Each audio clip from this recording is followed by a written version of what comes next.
here from Backyard Buddies, and the video we want to share with you today is about the review of the Omnia Oven. Now, many RVs and camper vans don't have ovens. So when you're traveling and camping, does that mean you can't bake? Well, there is an alternative. It is called the Omnia Oven, and it works with some type of gas stove top, so like a propane or butane stove. Now, it won't work on an electric or induction cooktop, so keep that in mind. Now, we bought ours several years ago, so we've been using it now for 3 seasons, and we've done some experiments with it, so we thought it was long overdue for us to give you a review of what we've done with it and what we think of it, so maybe you can make a decision for yourself whether you want to purchase it or not. So the basic oven actually comes in 3 parts. There's this stainless steel base, which sits right on the stove top. And then on top of that, you put this pan. This is aluminum, so it's lightweight. It sits on top of that base. And if you notice, it's kind of shaped like a butt pan, so it has a hole in the middle. And then there's a lid that goes on top, and there's little tiny vent holes in the top there, and this is also aluminum. So how this works is with this, so this takes most of the heat, but it allows that heat to come up through the hole, and then it comes up and comes up and hits the lid, and then that heat gets dispersed and comes in from the top onto the food. So your food would be in this pan here. So that's how it kind of heats from all sides, more like an oven. In addition to the basic stove, we also bought a lot of accessories to go with it. So we bought a carrying bag, but if you notice here, it came with a drawstring bag. We didn't realize that, so we went ahead and got the carrying bag as well. We got the muffin insert there. We got a baking rack, and then we got these 2 silicone liners. Now these were nice for help insulate the bottom from too much heat, and it also is easier cleanup than putting the food directly in that pan there. And there's the base again. So here is the carrying case that we got. It's got handles on it, and it's a little zippered closure there, and so it makes it a little more convenient than the drawstring bag. Now we also got the cookbook from Omnia, but when we looked through it, none of the recipes really appealed to us, so we didn't actually use that cookbook at all. Now before we left with the Omnia Oven on season 3, we actually did some experiments at home inside the house to see how well it did.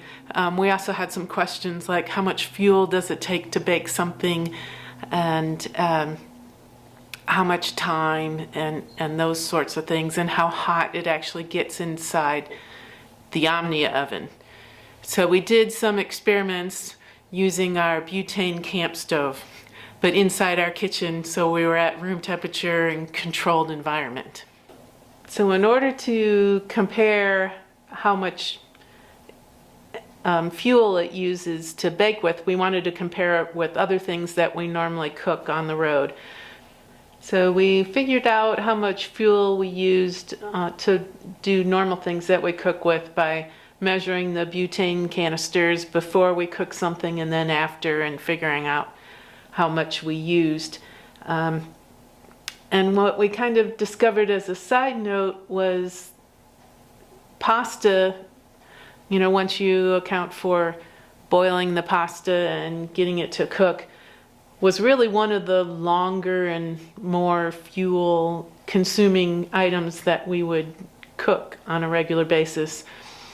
But we also discovered, kind of this was a side note, is that if we added the pasta to the water before we brought it up to a boil, instead of waiting until after it boiled, that we could save about 25% of the cook time and 25% of the fuel that we burned cooking the pasta.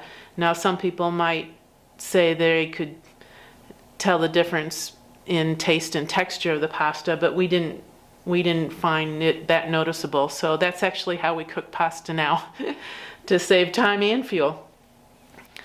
Now what we did for recipes that we used in the Omni Oven, we actually took regular items that we would bake at home and we just modified them. But normally most of the recipes we had would be for like a 9x13 pan or for a regular large bundt pan. So we just cut those recipes in half, used them in the Omni Oven, and the bake times were pretty comparable to what they were for the regular recipe in about a 350-degree oven. So those are how we came up with the recipes. Now the items we experimented with before we left home were things like Swedish apple pie, we did brownies, let's see if I can look at the list here, chocolate souffle cake, quiche, we did a pound cake, we did nachos, we did some processed items, which I normally don't bake with, but I thought I'd give them a try. So we did take and bake torta rolls, we did frozen cinnamon rolls, and frozen wheat dinner rolls, and as well as a long-time recipe that we got from a friend called apple brownies, and that's really one of our favorite recipes.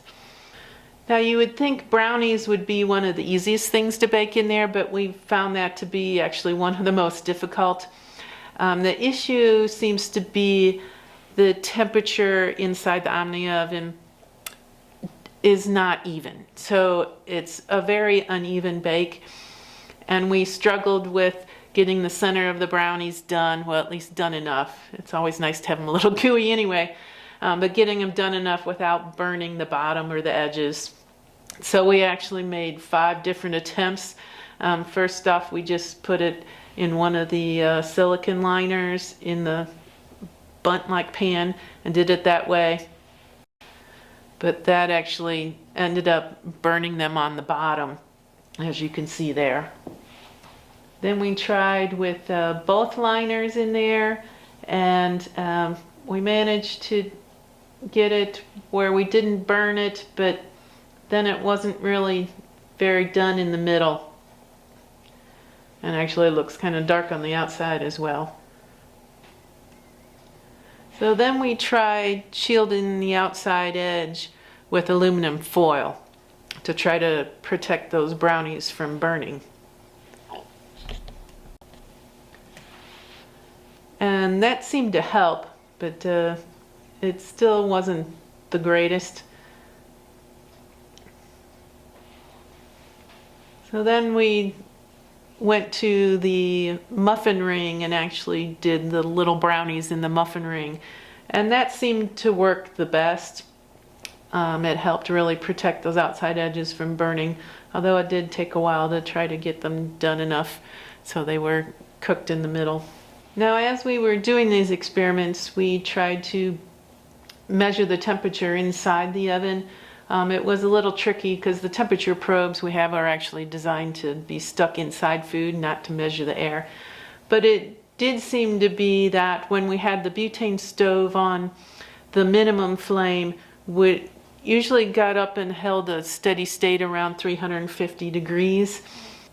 Now we tried turning the flame up higher, but that just seemed to burn things and the temperature didn't really seem to stabilize and it just kept climbing.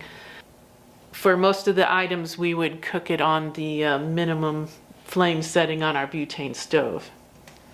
Now as far as the fuel consumption, the baked goods, so things like the pound cake and the brownies and the apple brownies that take, close to 30 minutes to bake, those took fuel comparable to doing something like cooking pasta.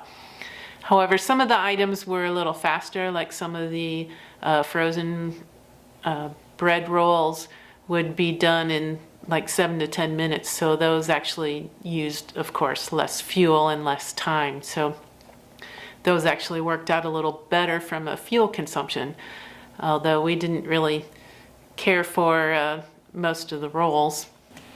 Now here are some of the other items that we tried baking. The Swedish apple pie, it was a little bit involved. This isn't a recipe I normally make, but you actually have to kind of cook the dough before you put it in the Omni oven. So here's the Swedish pie after it was done. So it actually turned out pretty well. And then making quiche, again, takes some prep work in a pan. So you've got to cook the bacon and cook the spinach and onions, which is what I'd normally put in my quiche. And we felt the quiche actually turned out pretty well.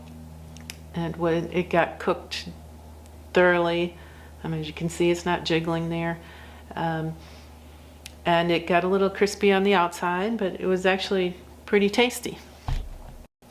Now, the chocolate souffle cake is another one that takes a little bit of prep time. You have to melt the chocolate, and there's eggs involved before you actually get it in the Omni oven. Now, normally when I make chocolate souffle cake at home, I use ramekins to put in the oven, but for the Omni oven, I just put them in the muffin ring, and that seemed to work out pretty well. It seemed to be a little tricky to get it out of the mold, but chocolate souffle cake, you normally want a little kind of underdone in the middle and a little gooey, kind of like a lava cake. So that actually turned out to be pretty tasty. Now this fruta de sole recipe is one I like doing at home. It's basically a pound cake, and then you make this vanilla cream sauce to put on top, and then you put fresh fruit on it. So a really lovely dessert, but again, it's rather involved. So here I am making the vanilla cream sauce, which I kind of used a metal bowl, mixing bowl that we normally carry with us, and kind of made it into a double boiler with the regular pan on the butane stove. So just wanted to see if I could really do it on the road. And there's the pound cake. I did use the aluminum foil to help protect the edges. But I don't know if I would do that again, because the pound cake didn't stick to the silicone liner, but it did stick really well to that aluminum foil. And there's the finished product. Very tasty. Now we did try nachos, so basically just tortilla chips, put cheese and sauteed peppers and onions, and you're just basically using the Omni oven to melt the cheese. However, next time I don't think I would use that baking rack because the cheese just really stuck to it. So here's those take and bake torta rolls. They were really too big for the Omni oven. They overhung the center hole, and so the rolls burned on that center hole because you had that flame coming up the hole. So those did not turn out well at all. And here you can see it was burning on the edges. I even rotated them halfway through to try to keep the burning down, but those did not turn out well. The next thing we tried was cinnamon rolls. These are frozen cinnamon rolls. The one batch I tried to do 6 of them at a time, but when they rose, they ended up overhanging that center hole and again burning. So the next time we tried reducing the number of rolls we put in there. So when I went down to just doing 4 rolls and let that rise in there, that seemed to work out much better. Unfortunately, I had 2 left over, but so you can see that turned out really well, and there's a frosting to put on there. But then those 2 that I have left over sat out too long and they deflated and they didn't really come back, so they didn't really turn out very well. Now here are those wheat dinner rolls. They actually fit much better in the Omni oven onto the oven rack, and they turned out okay, but it's probably not something I would normally buy. But they worked fine in there. Now here's the recipe we like the best. It's called apple brownies. It's a recipe we got decades ago from a friend of ours, and there's no chocolate in it. It's basically apples and flour and cinnamon, and just turns out really well in there and tastes really good. So that was kind of the end of our experiment at home before we left and got on season. So we took it with us. And it turns out about the only thing we ever baked in it were those apple brownies. We really like that recipe. It's not a lot of effort. So some of those other ones that we also like chocolate souffle cake and that fruita del sole, although they are good, they're very time consuming. There's a lot of steps in it. And I don't, at least when we're traveling on the road in the summer, I don't want to spend a whole lot of time in the kitchen, so I never made those on the road. Also, the nachos, we tried making chicken nachos once where we just added canned chicken to the cheese and the sauteed peppers and onions. But after about an hour in the Omni oven, that cheese still hadn't melted. So we kind of scrapped that idea. We tried melting the cheese and peppers and onions and heating up the chicken in just a regular pot, which only took about 10 minutes, but as soon as we took it off the stove and it cooled, it just turned into one big blob. So that was kind of a failure for an evening meal. So we never did that again. But we did really like doing the apple brownies. It's a great way of using up those old apples or apples that are starting to get old. And it's not a whole lot of trouble. I normally don't like to do processed foods, so some of those other things we didn't do.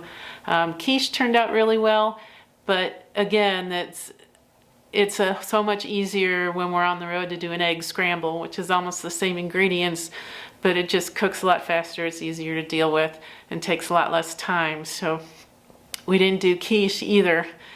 Now the one thing we did notice when we did get on the road, that uneven cooking in the Omni oven really got worse because we were using, at least in season 3 and 4, we were cooking outside. And so usually when you wanted to bake something, it was cold outside. So we didn't have that nice room temperature surrounding the oven. It was much colder. Maybe it was windy, blowing the flame. So we really struggled with cook times. They varied a lot. There was just too many variables, and the unevenness of the cooking actually got worse. So that was a little bit of a struggle.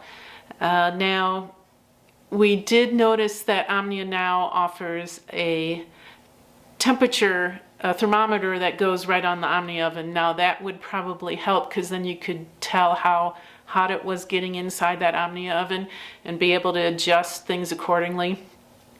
But then in season 5, we switched from our camper van to the Winnebago Echo. So now we had a propane stove inside. So it was a much more controlled environment, much more comfortable temperatures, and no wind. So that actually worked out better. We did notice that the propane stove didn't seem to burn as hot as our butane stove did, at least the butane camping stove that we had. So we had to turn the flame up a little higher on the propane stove to use the Omni oven. But then we had much more consistent cooking times and it was a lot more even cook since we were in a controlled environment. So it's kind of mixed results here in the end. I hope you got something out of this.